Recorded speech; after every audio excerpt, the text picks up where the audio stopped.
Today we're looking at 5 luxury cars you can buy for 100k, 50k, 30k, 15k and 7.5k. Let's get straight into it.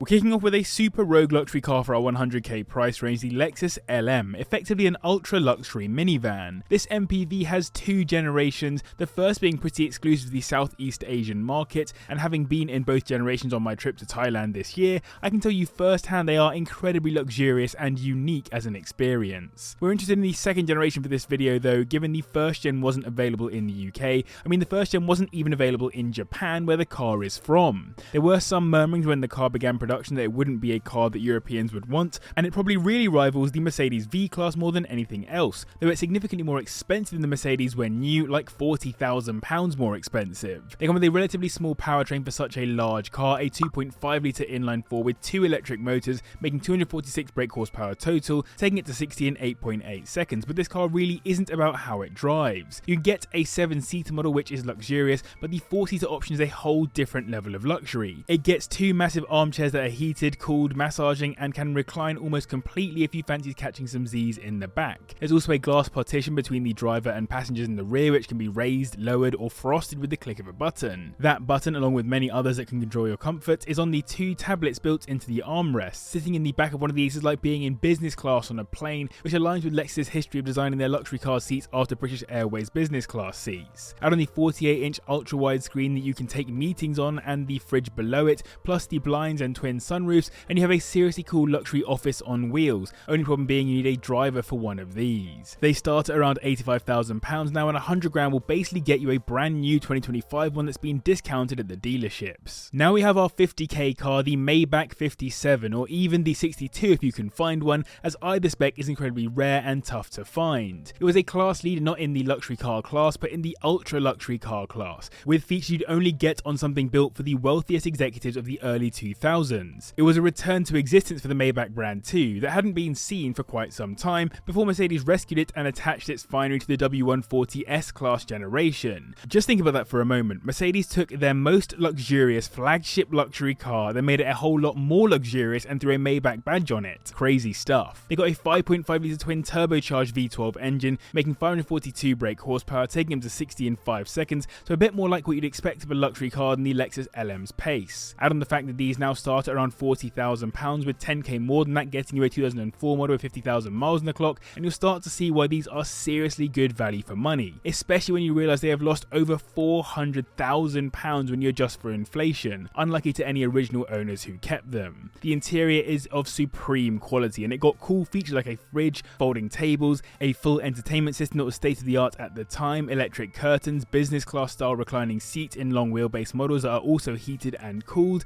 and a bunch of uplighting to make the car feel like a luxury cigar lounge. It also had traditional luxury features like the exceptional air suspension for its age and crazy sound deadening. That V12 engine is almost silent when the car's on the move anyway, but on the interior it feels like you're in an EV with how quiet this thing is. Everything is geared towards maximum comfort for the occupants. They can be quite expensive to maintain however, but that engine isn't really under much stress in this car. Electrical problems can arise and the air suspension can be problematic as well. As we cut the budget down to 30k, we have the Aston Rapide, probably the most driver focused of all the cars on this list. Apparently it's a saloon, but it's more like an elongated sports car come Grand Tourer in my books, as the 4-seater Aston that was effectively the predecessor to the DBX SUV we've seen on the road since. Even though the looks have been a bit controversial, with some people loving them and others not fancying them, the car was designed by a man who knows luxury cars, Marek Reichman, who was also responsible for the Mark 7 Rolls-Royce Phantom, plus a whole host of other Astons. And even though it might have looked a little different, it's got a pretty standard Aston Martin powertrain, a 5.9 litre V12 engine making 550 brake horsepower, taking it to 60 in 4.7 seconds. Not bad for a car that weighs almost 2,000 kilograms. The engine is of course shared with other Astons, and the Rapide did have many other parts shared with the DB9, as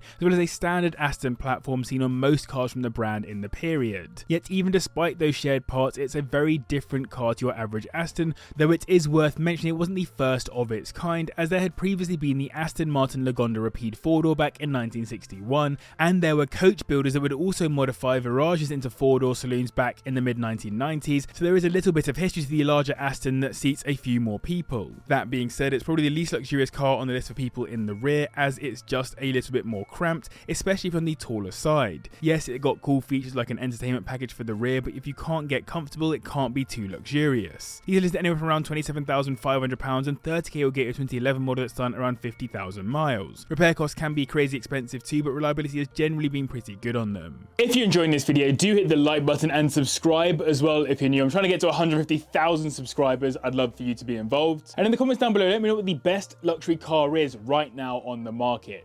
Let's cut the budget in half again now to £15,000 and talk about the first generation Bentley Continental Flying Spur, which might actually be the best value for money luxury car on this list, given it was near the top of the luxury market back in 2005. It didn't get the initial tacky reputation of the Conti GT, and it was ludicrously speccable as a car of its age, so today you can get some serious time captures that still hold up from a luxury point of view. It was probably comparable with the S65 AMG of its era, which was pretty nice in and of itself, but the Bentley has way more presence and remains so much more specifically focused on luxury. Having had the chance to cruise around in the Mulsanne last year, the quality in these Bentleys has to be respected, and it looks really good in there too, though you can definitely recognise the fact that the brand had been bought by VW prior to its release, as a few parts are definitely shared. If you can find one, which you should for our sub 15k price range, you should aim for a Mulliner example for a few extra bespoke options too, including the customary fridge between the rear seats and the slight step up in terms of finish. It's not just luxurious, it's the most powerful car on the list, with its 6-litre twin turbocharged W12 engine making 552 brake horsepower, taking it to 60 in 4.9 seconds,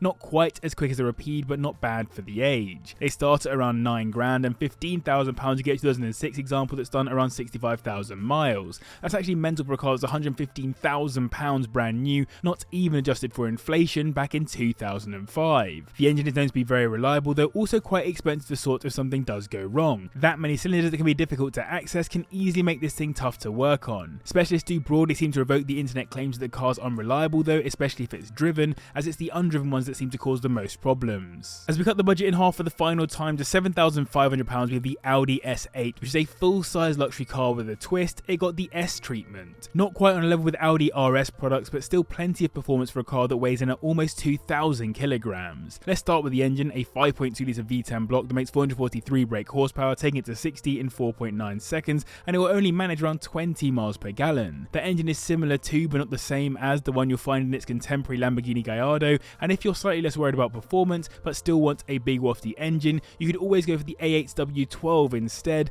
as it might even be a little bit more luxurious, as it doesn't have the sportiness of the S8's interior. That W12 was also incredibly heavy though, and knowing that the S8 is already a bulky car, the V10 block was built with more lightweight materials and enabled better handling too. It's therefore more like the Rapide on this list than the Flying Spur, a proper driver's executive luxury saloon rather than a pure luxury car that you want to sit in the back of. They also got better suspension to support the handling, ultimately getting the car to super saloon status for its price. The interior is also clad with more performance focused materials like carbon fibre, which won't be to everyone's taste, but it's nice to see a quality finish regardless, a step above your average car. 7k is around the lowest you'll find them listed for, and £500 more than that will get you a high mileage 2006 model. The engine is also known to be pretty solid, especially given it doesn't need to do much work in the S8. The main expensive parts owners mention on forums are the suspension and brakes, especially if you got on with the carbon ceramics. Now you've seen this, you should check out my review of another beautiful luxury car. Thanks for watching, thanks to the patrons for their support, and I'll see you in the next one.